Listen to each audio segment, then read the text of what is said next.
Baik, bismillahirrahmanirrahim. Assalamualaikum warahmatullahi wabarakatuh. Dan selamat sore untuk teman-teman semua.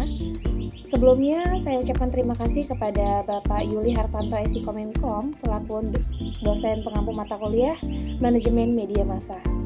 Nah, sebelum memulai video pembelajaran kali ini, izinkan saya memperkenalkan diri. Nama saya adalah Desi Boru Harhat. Saya merupakan mahasiswa S1 Jurnalistik dari Fakultas Ilmu Sosial dan Ilmu Politik Universitas Bengkulu. Nah, pada kesempatan kali ini saya akan melakukan suatu video pembelajaran terkait manajemen media massa. Nah, adapun yang menjadi tema video pembelajaran saya kali ini adalah manajemen media cetak. Nah, bagi teman-teman yang penasaran apa aja sih materi-materi yang termuat dalam manajemen media cetak, silahkan menyaksikan video saya. Dan selamat menonton, bye-bye. Baik, untuk materi yang pertama, di sini saya akan menjelaskan terkait manajemen media dan manajemen media cetak. Nah, apa sih yang dimaksud dengan manajemen media? Nah, manajemen media adalah proses pengumpulan, pengorganisasian, pengendalian, dan mengarahkan sumber daya dalam industri media, termasuk konten, teknologi, dan distribusi. Tujuan tersebut biasanya mencakup menciptakan, menyebarkan, dan mengelola konten yang sesuai dengan kebutuhan audiens, menghasilkan keuntungan, serta menjaga berkelanjutan bisnis. Nah, aspek-aspek manajemen itu tuh meliputi manajemen konten, pemasaran, keuangan, sumber daya, dan manusia, dan strategi inovasi dalam menghadapi perubahan teknologi dan tren dari konsumen. Selanjutnya, di sini saya akan menjelaskan apa sih pengertian dari manajemen media cetak. Manajemen media cetak adalah proses pengelolaan sumber dan operasional yang terkait dengan penerbitan dan distribusi media berbasis cetak, seperti surat kabar, majalah, dan buletin.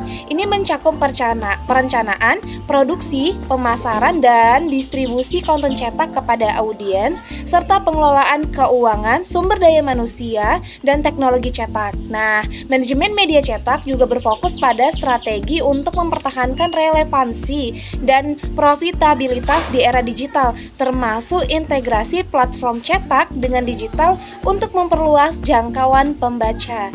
Nah, dua materi tadi saya selalu menjelaskan apa sih pengertian dari manajemen media dan manajemen media cetak. Nah, untuk selanjutnya di sini saya akan menjelaskan apa sih peran dan fungsi dari manajemen media cetak. Baik, peran dan fungsi dari manajemen media cetak itu terbagi menjadi beberapa bagian. Yang pertama, peran dan fungsi manajemen media cetak adalah pengelolaan konten. Nah, manajemen bertanggung jawab untuk merencanakan, menyusun, dan menyunting konten yang akan dipublikasikan. Ini mencakup pengawasan pada kualitas jurnalisme, gaya penulisan, dan keakuratan berita. Nah, peran dan fungsi yang kedua adalah perencanaan pemasaran. Manajemen media cetak harus memikirkan strategi pemasaran untuk meningkatkan distribusi, sirkulasi, dan daya tarik iklan. Ini termasuk penetapan harga, promosi, serta kerjasama dengan distributor. Selanjutnya itu adalah peran dan fungsi manajemen media cetak yang nomor 3 atau yang ketiga. Nah, apa sih peran dan fungsinya itu? Nah, fungsi yang ketiga adalah manajemen keuangan. Nah, manajemen keuangan ini meliputi pengelolaan anggaran, biaya produksi, penggajian, serta pengembangan strategi untuk mendapatkan keuntungan melalui iklan, penjualan, dan langganan. Selanjutnya, peran dan fungsi yang keempat adalah sumber daya manusia atau SDM-nya nih. Apa aja sih yang ada di sumber daya manusia itu? Nah, sumber daya manusia itu bertanggung jawab atas pengelolaan staf seperti wartawannya, editor, desainernya, serta tim administrasi. Ini mencakup proses perekrutan, pelatihan, dan pengembangan karyawan nih teman-teman. Nah, oke, selanjutnya itu di sini manajemen operasional termasuk ke dalam fungsi yang kelima nih. Apa sih manajemen operasional itu? Nah, manajemen operasional itu mengatur jadwal produksi dan distribusi agar media cetak dapat terbit tepat waktu dan menjangkau pembaca sesuai dengan target yang sudah ditetapkan terlebih dahulu nih.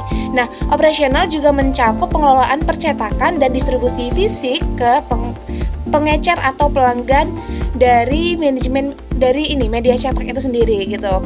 Nah, selanjutnya fungsi dan peran dari manajemen media cetak yang keenam itu adalah inovasi dan teknologi nih. Apa aja sih yang ada di dalam inovasi dan teknologi? Inovasi dan teknologi ini dengan perkembangan teknologi digital saat ini, manajemen media cetak juga harus mulai berinovasi dalam bentuk platform digital seperti e-paper, situs web, atau aplikasi untuk memperluas jangkauan para pembaca melalui digitalisasi. Nah, peran dan fungsi yang terakhir nih atau yang ketujuh itu adalah hubungan publik dan komunikasi. Nah, fungsi ini penting untuk menjaga citra dan reputasi media baik di hadapan pembaca maupun pengiklan. Ini mencakup strategi komunikasi dengan masyarakat dan membangun hubungan yang baik dengan berbagai pemangku kepentingan. Nah, untuk peran dan fungsi dari manajemen media cetak, saya hanya menyampaikan 7 saja. Nah, bagi teman-teman yang masih penasaran terkait peran dan fungsi manajemen media cetak yang lainnya, boleh searching melalui sumber-sumber yang ada saat ini. Oke, selanjutnya pada poin yang ketiga atau materi yang ketiga, saya akan menjelaskan terkait struktur dari manajemen media cetak. Oke, jadi struktur manajemen media cetak itu terbagi menjadi struktur besar secara umumnya. Yang pertama itu adalah Dewan Direksi atau Board of Directors. Apa sih fungsi atau tugas dari Dewan Direksi ini? Dewan Direksi bertugas sebagai badan pengambil keputusan tertinggi yang bertanggung jawab atas arah strategis dan kebijakan perusahaan. Mereka memastikan bahwa perusahaan bergerak sesuai dengan visi dan misi yang telah dibuat sebelumnya oleh media tersebut. Nah, Dewan Direksi sering berkoordinasi dengan pemilik perusahaan atau pemegang saham terbesar dalam mengambil keputusan jangka panjang ini. Selanjutnya, struktur yang kedua itu adalah Direktur Utama atau Chief Executive Officer atau CEO nih. Nah, apa sih tugas dari CEO? CEO ini adalah pemimpin keseluruhan operasional media cetak dan bertanggung jawab untuk melaksanakan visi serta strategi yang telah ditetapkan oleh Dewan Direksi. CEO mengawasi semua departemen dan memastikan bahwa setiap aspek perusahaan berjalan sesuai dengan apa yang telah menjadi tujuannya atau secara efektif dan efisien. Oke, selanjutnya struktur yang selanjutnya itu adalah Direktur Redaksi. Nah, apa sih yang dimaksud dengan Direktur Direksi dan apa sih tugas Direktur Direksi ini? Nah, Direktur Direksi atau Chief Editor atau Managing Editor fungsinya adalah bertanggung jawab atas semua aspek editorial nih. Nah, Direktur Redaksi mengelola tim redaksinya yang meliputi reporter, editor, dan para penulis. Nah, mereka memastikan kualitas dari dan akurasi konten berita, mengawasi proses penerbitan, dan memutuskan berita mana yang layak untuk dimuat dan dipublish ke platform media. Nah, Direktur Redaksi juga mendapatkan kebijakan editorial termasuk kode etik jurnalistik yang harus diikuti oleh seluruh bagian-bagian yang ada di tim redaksi. Oke, untuk struktur yang selanjutnya itu adalah Redaktur Pelaksana atau Eksekutif Editor. Nah, apa sih tugasnya redaktur pelaksana atau eksekutif editor ini? Nah, redaktur pelaksana itu bertugas untuk mengkoordinasikan produksi harian atau mingguan, memastikan bahwa berita dan artikel disiapkan, disunting, dan diterbitkan tepat waktu nih. Mereka juga sering bekerja lebih dekat dengan staf untuk memastikan standar kualitasnya terpenuhi. Nah, jadi redaktur pelaksana ini lebih dekat nih sama para staf redaksi tentunya yang akan membuat berita. Nah, berita yang dibuat juga harus sesuai dengan standarisasi dari media itu sendiri. Oke, selanjutnya struktur yang berikutnya adalah manajer pemasaran atau marketing manager. Nah, nggak asing dong teman-teman dengar yang namanya manajer pemasaran. Biasanya hal ini terkait dengan penjualan dan proses yang berhubungan dengan bisnis media tersebut. Nah, apa sih tugas manajer pemasaran? Nah, manajer pemasaran ini sendiri bertanggung jawab atas strategi pemasaran dan distribusi media cetak. Tugas mereka meliputi promosi, penentuan harga langganan, kerjasama dengan distributor, dan penyusunan strategi untuk menarik pengiklan. Mereka bertujuan untuk meningkatkan jumlah pembaca dan pendapatan kita atau pendapatan dari sebuah instansi media cetak tersebut. Nah, untuk struktur yang keenam itu adalah manajer iklan atau advertising manager. Nah, Manajer iklan bertugas untuk mengelola ruang iklan nih dalam publikasi. Mereka menjalin hubungan dengan klien pengiklan, menetapkan tarif iklan, dan merancang paket iklan itu sendiri. Manajer iklan bertanggung jawab untuk memastikan bahwa iklan tidak hanya menghasilkan pendapatan tetapi juga relevan bagi para pembaca.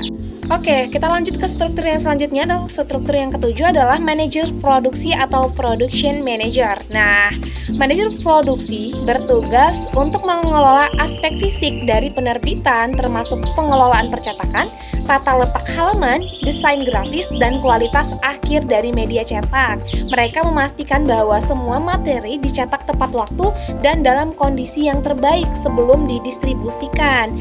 Nah, lanjut ke struktur yang ke-8, itu adalah manajer keuangan atau finance manager. Nah, ini asik nih untuk kita bahas. Manajer keuangan bertanggung jawab atas pengelolaan anggaran, laporan keuangan, dan analisis profitabilitas. Mereka juga mengatur pembayaran para gaji dari staf-staf yang terlibat dalam manajemen media cetak dan biaya produksi serta pendapatan dari iklan dan penjualan.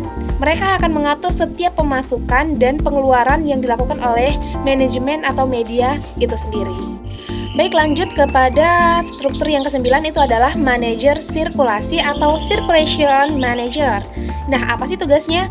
Tugas dari manajer sirkulasi adalah untuk mengatur distribusi fisik media cetak. Mereka bekerja sama dengan agen, pengecer, dan pelanggan untuk memastikan bahwa produk tersedia di berbagai lokasi dan tepat waktu. Mereka juga mengelola langganan dan berupaya meningkatkan jangkauan distribusi tersebut. Selanjutnya, struktur yang ke-10 adalah manajer sumber daya manusia atau HR manager. Nah, tugasnya adalah untuk merekrut, melatih, dan mengelola kesejahteraan karyawan.